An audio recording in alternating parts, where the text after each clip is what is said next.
Olá, pessoal! Que bom estar de volta com o nosso programa Sim para a Literatura nesses tempos de outono e poder contar com a sua companhia. E vamos juntos na direção de uma sociedade mais solidária, mais fraterna e menos desigual, tendo o livro como a extensão do nosso braço. Portanto, se acomode na poltrona e curta junto comigo.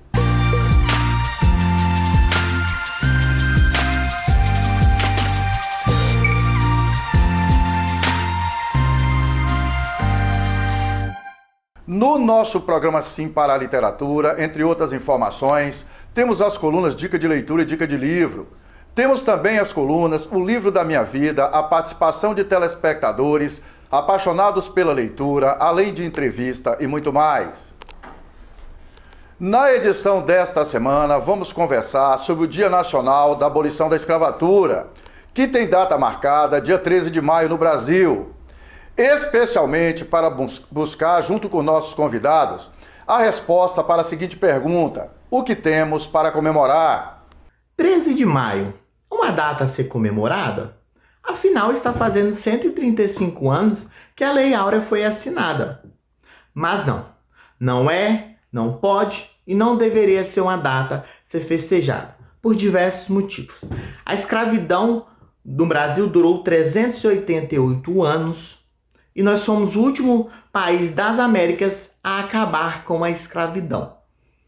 Ao final desse processo, nada foi feito pelas autoridades. Nem uma política social, nem uma política de reparação histórica foi criada. E essa população ficou à margem da sociedade, excluindo do direito de educação, de saúde, segurança e acesso ao mercado de trabalho. E isso reflete até os dias atuais, quando apenas 18% dos jovens negros ocupam a cadeira na universidade, ou quando a maioria das pessoas vítimas de violência no nosso país são pessoas pretas. Então, não é uma data de se comemorar, é uma data de reflexão. Num país chamado Brasil, onde os negros continuam com baixa representatividade em vários setores da nossa sociedade, e onde o racismo é escondido sob a máscara da democracia racial. O mito da democracia racial, ele é a ideia de que o Brasil é uma sociedade miscigenada e em que, por conta de todo o histórico do nosso país, não existe nenhum preconceito de raça aqui. Só que ele é um mito porque o Brasil ele foi um dos países em que mais tempo o sistema escravocrata foi vigente. E mesmo pós a abolição, não houve uma política de inserção dos ex-escravizados na sociedade. Até hoje, o negro ele sofre do preconceito, sofre de racismo. E existe uma perseguição muito clara do Estado ligado à raça. Por isso que o mito diz que é um mito de uma democracia racial, porque na realidade não existe, era só uma história. Que na realidade a sociedade brasileira ela é estruturalmente racista e que persegue a população negra ainda até hoje. E para nos orientar sobre uma temática tão importante, na entrevista desta edição, nossa convidada é Ana Paula. Ana Paula é professora vinculada à Rede Estadual de Ensino do Espírito Santo e trabalha atualmente na Escola Polivalente de Linhares 1, conhecida como Poli 1. Mulher negra guerreira e uma professora exemplar, uma das mais respeitadas militantes na luta contra o racismo. Deve ser passado para as pessoas que estão estudando a nossa história, para que elas entendam, né, o que houve antes e o que tem acontecido depois do 13 de maio. Né? E não se prender à assinatura, né, de uma lei que realmente fez com que pessoas que estavam em situação, né, escravizadas fossem para a rua, mas sem direito algum, né, sem condições nenhuma de se manter, de ser vista realmente como pessoas, como cidadãs, que era um direito que elas tinham, né, que nós lutamos para exercer e para fazer com que esse direito faça se valer ainda hoje, né, na atualidade. É seguindo juntos, na companhia da professora Ana Paula, que finalizamos a primeira parte desta edição do nosso programa Sim para a Literatura. Daqui a pouco a gente volta.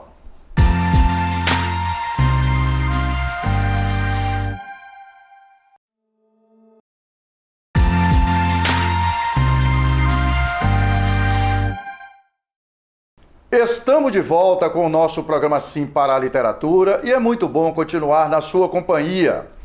Olha, pessoal, nós sabemos que para poder reverter esse quadro de desigualdade social que existe no Brasil e que tem base na questão racial, é preciso desenvolver políticas afirmativas envolvendo um Estado efetivo e uma sociedade ativa e fortalecida. É preciso entender que a desigualdade racial no Brasil resulta da combinação de diversos fenômenos, tais como o racismo, o preconceito, a discriminação racial, incluindo-se a discriminação institucional.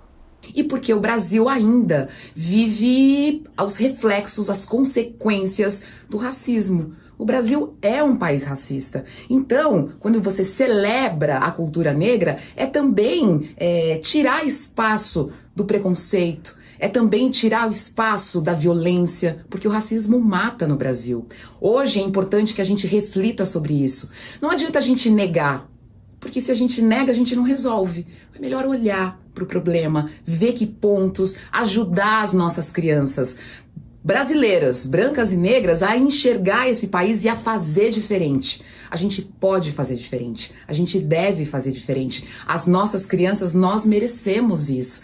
A gente merece ter orgulho de quem a gente é. Quem não conhece o seu passado, quem não conhece a sua história, não pode seguir para frente, não pode se conhecer no presente. O que percebemos, pessoal, é que apesar de alguns avanços que a gente percebe, nos últimos anos no Brasil, sobre essa questão do posicionamento das pessoas negras na nossa sociedade, é preciso que a gente intensifique, que a sociedade brasileira, o Estado, o município, o Estado, a federação, através de políticas públicas, e que a nossa sociedade se disponha mais a discutir essa questão. Não basta mais a gente dizer que é contra o racismo. A gente tem que ter uma atitude antirracista. Uma pessoa não pode achar que ela é superior a outra simplesmente porque ela tem a pele branca e a outra pessoa tem a pele preta. Especialmente sobre a questão da abolição da escravatura, eu quero convidar vocês para a nossa dica de livro dessa edição, no livro A Invenção das Asas. É uma história muito bacana, que iniciou, essa história é sediada no início do século XIX, onde foi iniciado o movimento abolicionista nos Estados Unidos. Pode rodar a dica.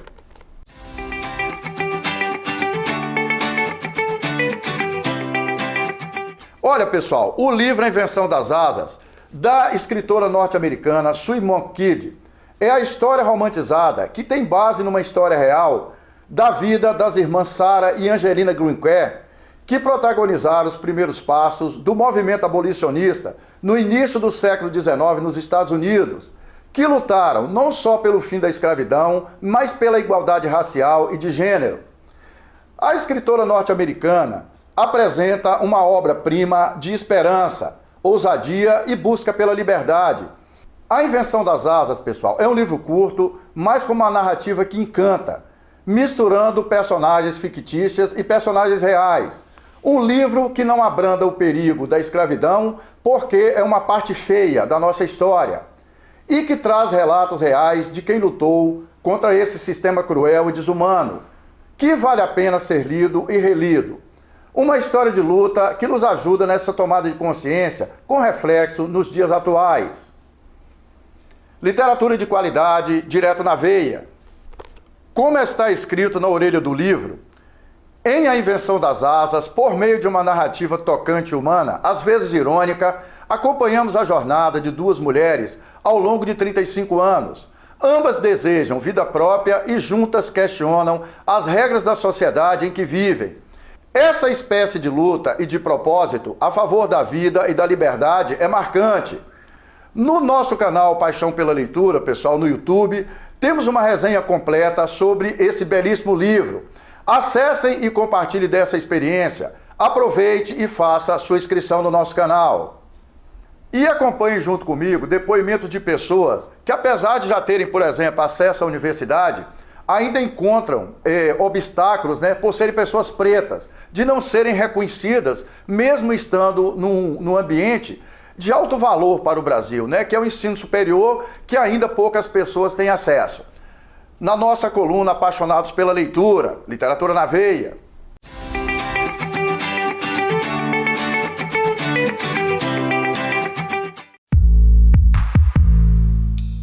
Ser negro é ocupar e resistir os lugares que foram negados para a gente e enegrecer esses locais. É fazer um processo de transição que passa desde o meu cabelo, assumir meu cabelo crespo, ter o meu black e vê-lo e senti-lo como bonito. Ser negra, para mim, eu tenho orgulho de ser negra. Acho que todo mundo tem que ser tratado com igualdade. Ser mulher na sociedade que a gente vive já é difícil. Ser mulher negra, então, eu acho que é difícil, assim, 2 vezes. Porque vai ter um monte de indicadores super negativos que a gente precisa reverter.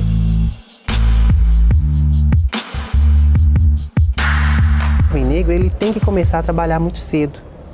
Então, às vezes, ele não pode nem ter um tempo de estudar. Então, ele é forçado a amadurecer. Então, ele amadurece mais rápido. A invisibilidade é uma questão muito forte para nós negras e negros, né? Que a maior parte das apresentadoras de TV, a maior parte das atrizes, dos atores, são brancas, né? E como que é para uma menina, um menino, uma criança ver isso todos os dias, né? Nas campanhas publicitárias, assim, é impressionante. Parece que o Brasil é um país europeu.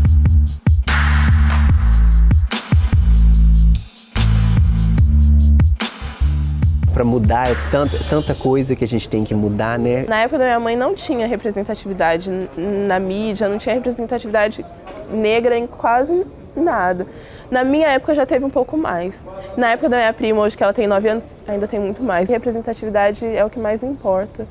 E eu acho que ajuda muito na questão da autoestima. É muita luta nesse sentido para que as ações afirmativas não só não retrocedam, como avancem, porque a gente não vê ainda os 52, enfim, a maioria da população negra representada nos espaços de poder. E aí eu chamo a universidade de um espaço de poder, que é um espaço, né, de acesso ao conhecimento e à produção do conhecimento, as instâncias políticas, né, os cargos de decisão. A universidade tem me ajudado muito, assim, os debates têm me ajudado muito, os relatos, os blogs, que eu acho que essa questão tem sido cada vez mais pautada, então assim, isso tem me ajudado bastante a me encontrar no mundo, a me entender como mulher, a me sentir mais segura.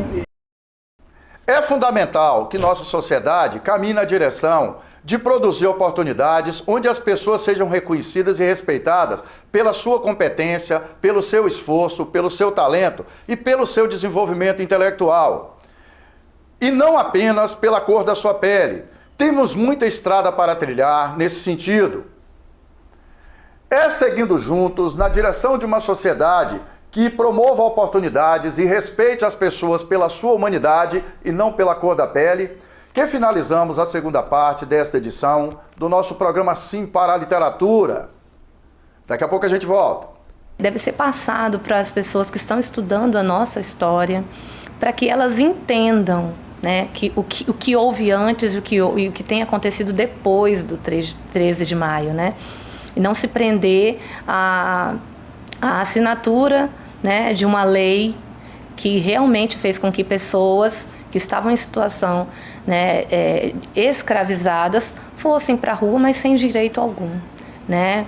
Sem condições nenhuma de se manter, de ser vista realmente como pessoas, como cidadãos, que era um direito que elas tinham, né? Que nós lutamos para exercer e para fazer com que esse direito faça se valer ainda hoje, né, na atualidade.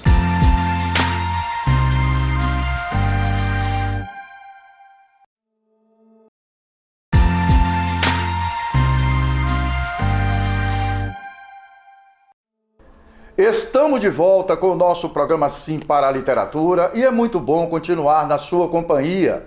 E vamos juntos para a entrevista com a professora Ana Paula.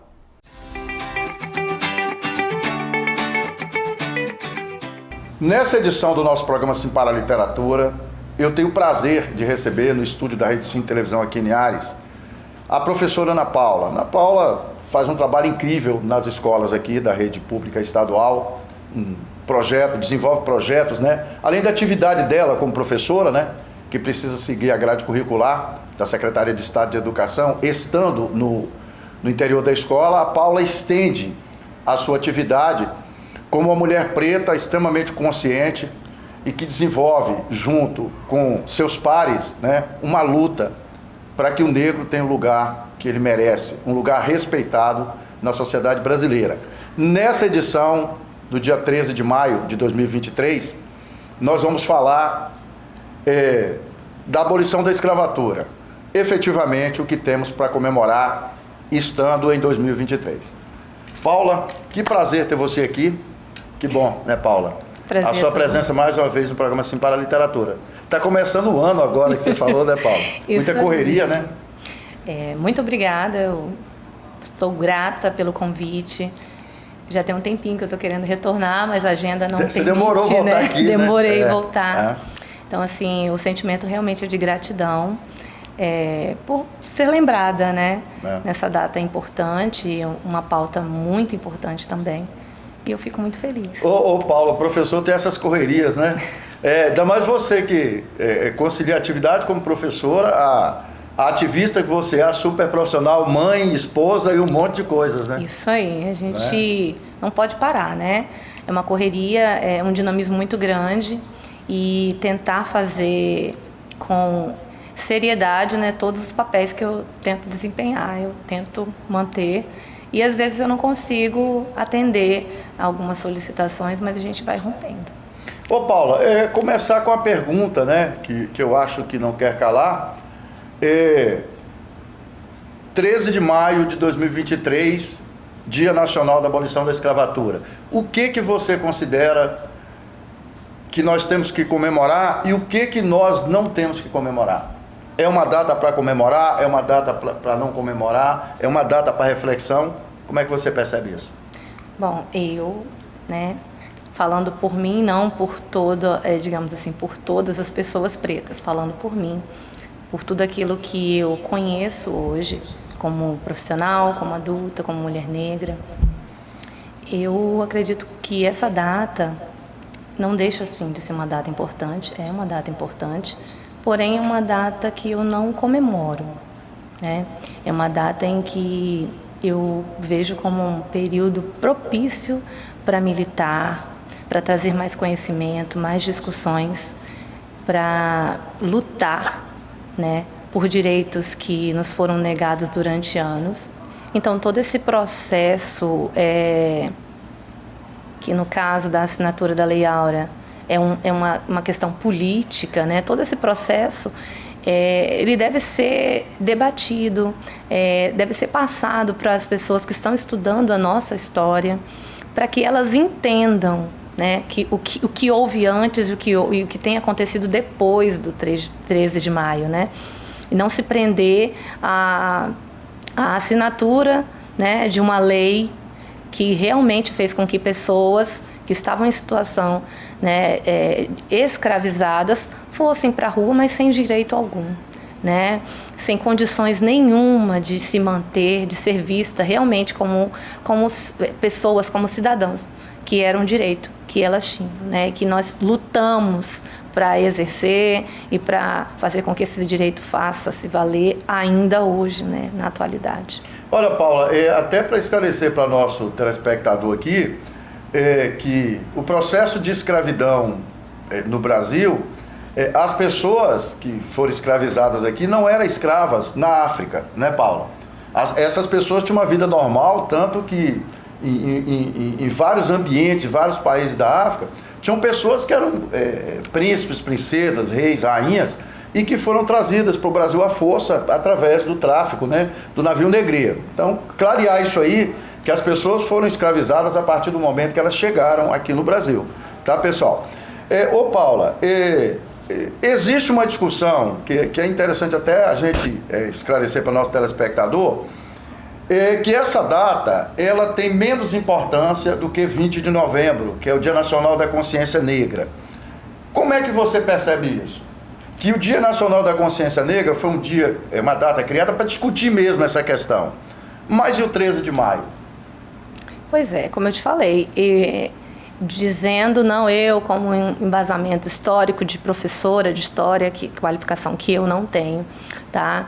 Deixar bem claro isso para vocês, mas pelo que eu aprendi hoje, nas minhas leituras, nas minhas vivências, a data do 13 de maio, ela é uma data que é importante, sim, é um marco histórico, sim, mas ela não representa a libertação. A libertação. Ela faz parte de um processo. Várias leis existiram antes e depois dessa, né? Inclusive, nós temos mudanças de leis fresquinhas agora, né? Em janeiro, nós tivemos essa mudança de lei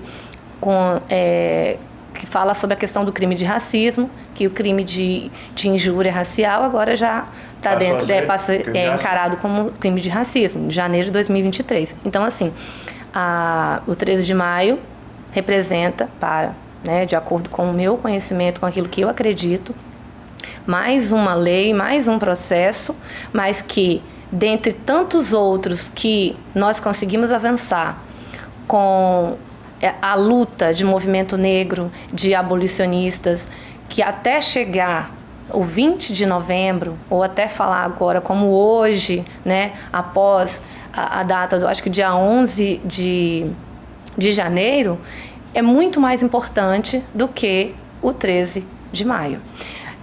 Mas por que vocês falam isso e tudo mais? Por quê? Houve todo um processo político, a gente sabe que havia uma pressão muito grande, né, para que o Brasil extinguisse esse processo de escravização. Então, um processo internacional. É isso, né? Uma pressão internacional. Então, o nosso país precisava ficar bem com a Inglaterra. Há contexto histórico sobre tudo isso que eu estou falando. Nós sabemos que, por parte da coroa, também havia um interesse, né, em colocar a princesa, tanto que houve assinatura da princesa também na lei do ventre livre, né? Exatamente. Então, assim, mais uma lei, aí você fala, mas é uma lei que trouxe benefícios, mas o que adianta crianças, bebês libertos e suas mães escravizadas? Mesma coisa a lei do sexagenário, né? Quem conseguia essa liberdade? Quem conseguia vivenciar essa liberdade? Raras pessoas que eram escravos domésticos. Porque qual era a pessoa escravizada que tinha como vislumbrar uma vida saudável para ser livre depois dos 60 anos? Nessa idade, infelizmente, essa população já tinha falecido, né? Já tinha morrido. Exatamente. Então, assim, um processo sofrimento, a vida no campo, uma série trabalho em forma de escravidão, torturas, né? Torturas e tal. Então, né? Diminuía o tempo de vida da pessoa. Por isso eu faço parte desse grupo que não comemora o 13 de maio, e sim comemora o 20 de novembro. Eu percebo, Ana Paula, o seguinte, há alguns, eu até diria umas 3 décadas atrás, né? Não ficar falando minha idade aqui, né? Que, por exemplo, eu morava lá em Minas Gerais, lá na minha terra natal, que eu vinha na UFES aqui, na Universidade Federal do Espírito Santo, porque eu tinha uma irmã que morava aqui em Vitória.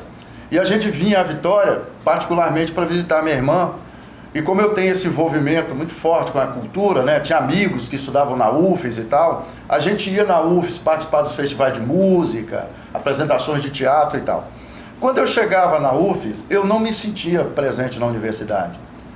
A gente via só pessoas brancas na Universidade Federal do Espírito Santo, e aí eu fiz uma pesquisa que naquela época, 50% da população capixaba era de pessoas pretas, né? Eu não me sentia na UFES.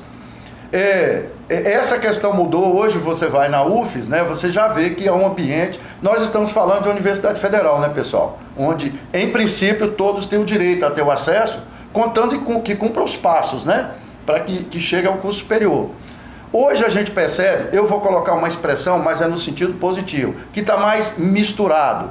O Brasil, a realidade brasileira, está mais representada na universidade. Eu viajo por aí, conheço, claro, outras universidades, a Universidade Federal de Minas Gerais, eu morei em Belo Horizonte nos anos 80, eu chegava na UFMG, ia na UFMG também, por causa dos movimentos culturais, e eu não via pessoas pretas na UFMG. Hoje em dia você vai, já está bem mais misturado no melhor sentido dessa expressão.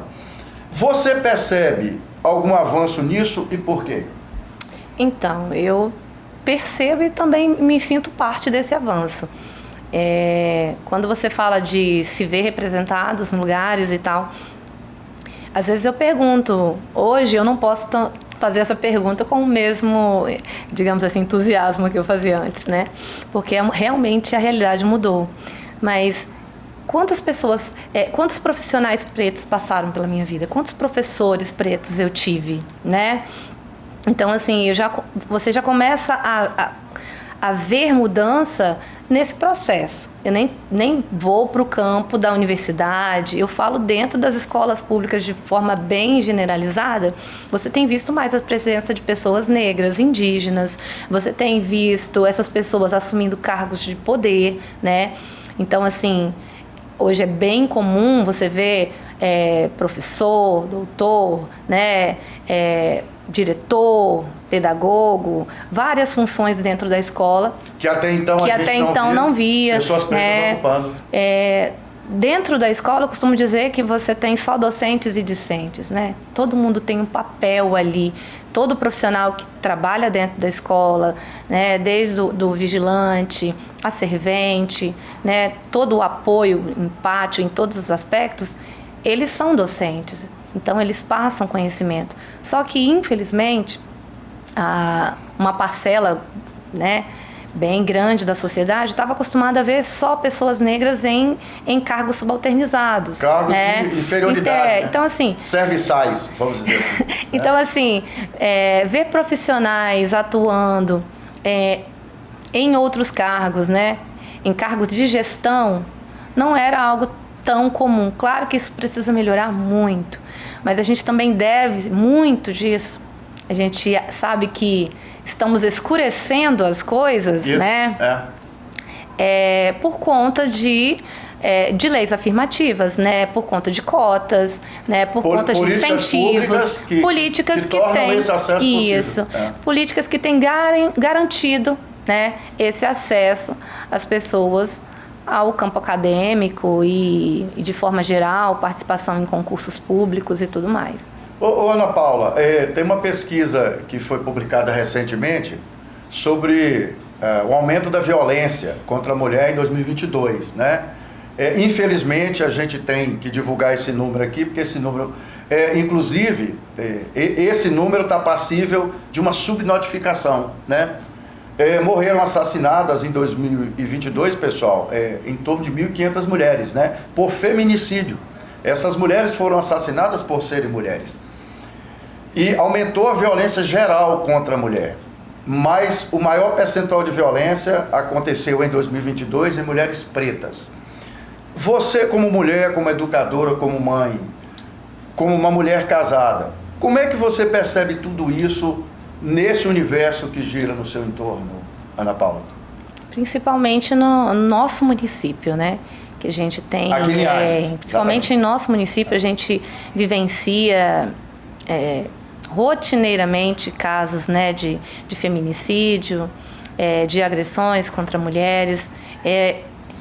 Infelizmente está virando algo assim rotineiro, né? Você escutar essas notificações nas redes sociais, nos jornais, enfim. Causa indignação, né? Porque a gente avança tanto em algumas áreas e em outras a gente vê uma barbárie tão grande, algo tão primitivo, né? Essa misoginia é algo que enoja, digamos assim, né? E eu, assim, como mãe, né? Eu tenho um filho, né? Um menino. Eu tento, assim, educar o meu filho para respeitar as mulheres. Qual a idade do seu garoto? Meu filho tem 7 anos. Qual o nome dele? Pedro. Pedro. Então, assim, eu tento educar o meu filho para respeitar as mulheres, sabe? Para não ver as mulheres como inimigas, né? Ou como inferiores, tratar com respeito.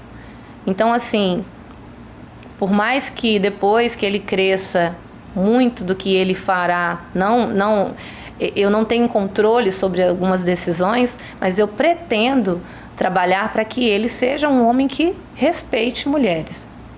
Dentro do campo educacional, né, na minha atuação como profissional da educação, também tento passar para os meus estudantes o respeito, sabe? O respeito também, porque principalmente no ensino fundamental a gente vê que é a fase que eles têm muitos problemas de implicar com as meninas, né, e tudo mais. A fase fundamental, professora Ana Paula, para a gente utilizar bem, especifica para nosso telespectador qual é a média etária, até para a gente ter isso claro.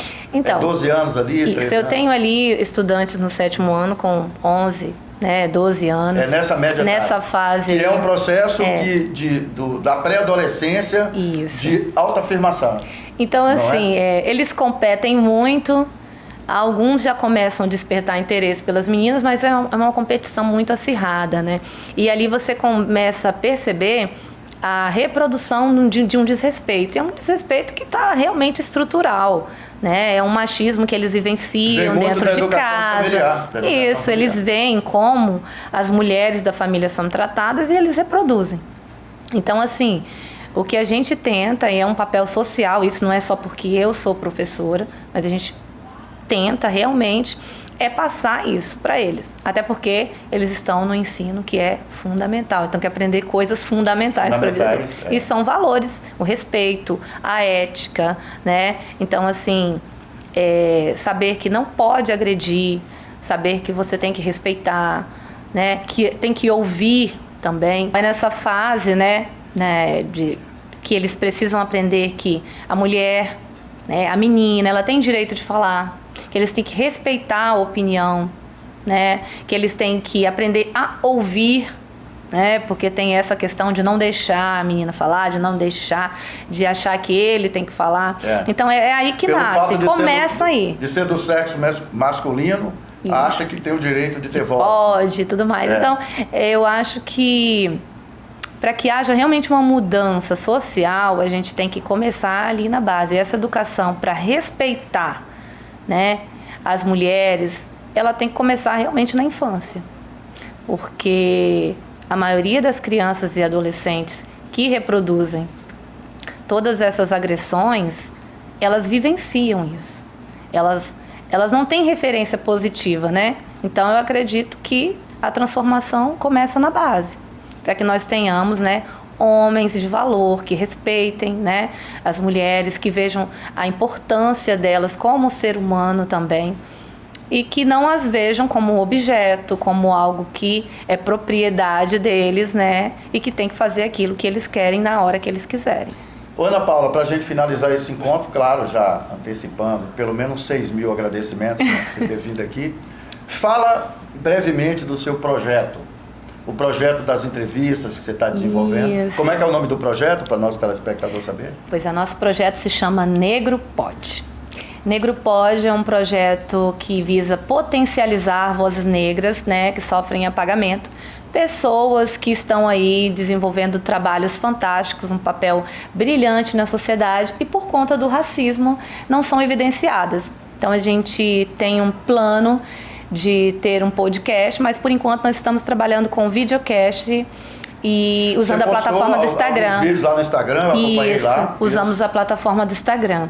É um projeto muito bonito que é desenvolvido pela Rose, né, que é a Preta Close, o Anderson Vieira. Rose, quem é? Rose, ela é uma influencer, também graduada professora de história, uma mulher negra, né? O Instagram dela é Preta Close, uma pessoa fantástica, segue lá que você vai gostar também. E também o Anderson Viana, ele é um designer fantástico também, faz um trabalho maravilhoso. E nós temos essa parceria aí. Estamos rompendo, fazendo essas entrevistas. Nós temos entrevistas com pessoas maravilhosas. Qual a periodicidade, né? Em breve vamos entrevistar você também, né? Opa, com certeza, teria o maior prazer. Você fala, Rose? O nome dela é Rose? Rosiane. A Rosiane e o Anderson. Eu gostaria de conversar com eles aqui no programa para a gente falar desse projeto e dar uma dimensão maior. Teria o maior prazer em conversar com vocês. Vai ser fantástico. Tá bom? A gente realmente precisa de parcerias para que esse projeto ele dê continuidade. É um projeto muito bonito e assim, nós temos gostado muito do resultado. A troca de vivências, conhecer a história de pessoas fantásticas aqui da nossa região que têm um trabalho maravilhoso, né, que contribuem com a sociedade e, infelizmente, são invisibilizadas. Então, o Negro Pode tá lá no Instagram. Curtam, gente, compartilhem, acompanhem nosso trabalho. Nós vamos colocar no vídeo aqui o endereço lá da página. Isso aí. Professora Ana Paula, muito obrigado pela sua participação mais uma vez no programa Simpara Literatura. Que prazer ter você aqui.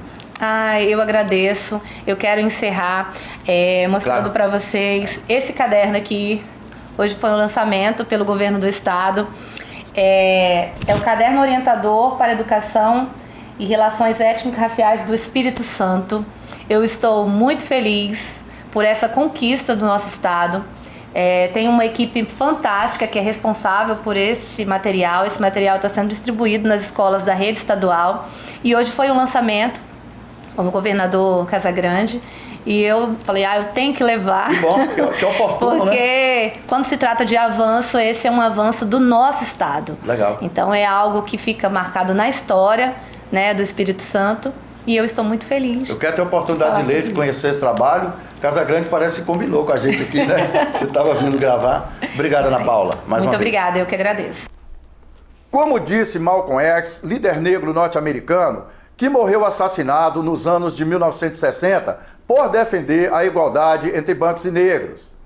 Abro aspas. Estou contra toda forma de racismo e segregação, toda forma de discriminação. Eu acredito nos seres humanos e que todos os seres humanos devem ser respeitados como tais, independente da cor da sua pele. Durante 135 anos de libertação, parece que houve um retrocesso, pois as mazelas do racismo deixam marcas que refletem nas taxas de desemprego, na vida miserável, na violência verbal, física e mortal.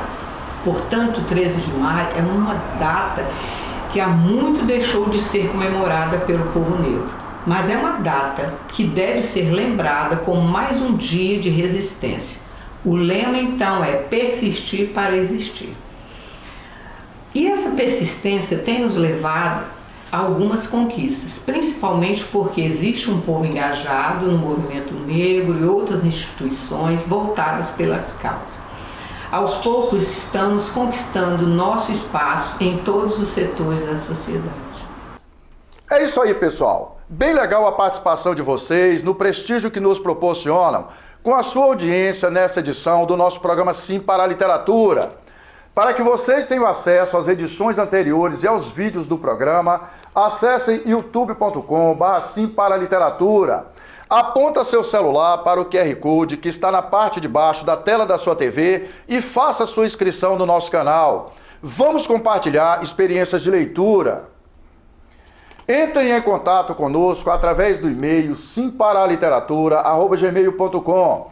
Agradecemos o prestígio da sua audiência. Saudações poéticas e literárias e muito obrigado.